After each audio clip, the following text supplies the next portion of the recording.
बहुत पुराने समय की बात है। एक गांव में एक बूढ़ी दादी रहती थी, राम प्यारी नाम की। उसे किसी काम से दूसरे गांव जाना था, तो उसने सोचा मैं अपनी पड़ोसन से बोल देती हूँ कि एक दिन मेरे घर की रखवाली कर लेगी क्या। उसने औरत से कहा। औरत ने हामी भर दी कि मैं आपके घर की रखवाली कर लूंगी, क्योंकि उस औरत की नीयत खराब थी। उसे पता था कि बुढ़िया के घर में और कोई नहीं है, इसके पीठ के पीछे से मैं एक बोरी अनाज की चुरा के अपने घर में रख लूंगी, इस बुढ़िया को क्या पता चलेगा। और उसने वैसा ही किया। बुढ़िया के जाते ही एक बोरी अनाज की चुराई। जो ही वो चुरा के चलने लगी, उसे भ्रम हुआ कि गाय का बछड़ा पीछे बंधा है और वो जोर जोर से हंस रहा है, पर उसने ध्यान नहीं दिया।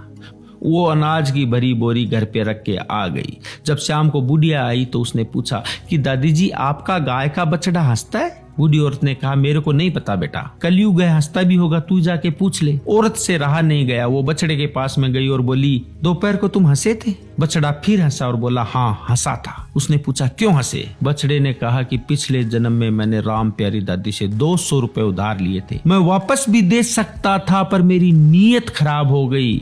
मैंने सोचा बुढ़िया मेरा क्या उखाड़ लेगी, नहीं दूंगा, और मैंने इसको नहीं दी। और एक दिन अचानक से मैं मर गया। जब भगवान के घर गया तो भगवान ने कहा कि तुम्हारा 200 रुपए का कर्जा बाकी है, तुम दे भी सकते थे फिर भी नहीं दे के आए, तुम्हारा मोक्ष नहीं होगा। और भगवान ने मुझे गाय का बछड़ा बना के इसके घर में पैदा किया है। अब सोचो मैं कब बड़ा होऊंगा, कब इसके काम आऊंगा, कब इसके 200 रुपए चुकेंगे और मुझे मोक्ष मिलेगा। तूने तो पगली इसकी पीठ के पीछे से इसके साथ विश्वासघात करके एक अनाज की बोरी चुराई है। तुझे क्या क्या बन के ये पैसे चुकाने पड़ेंगे।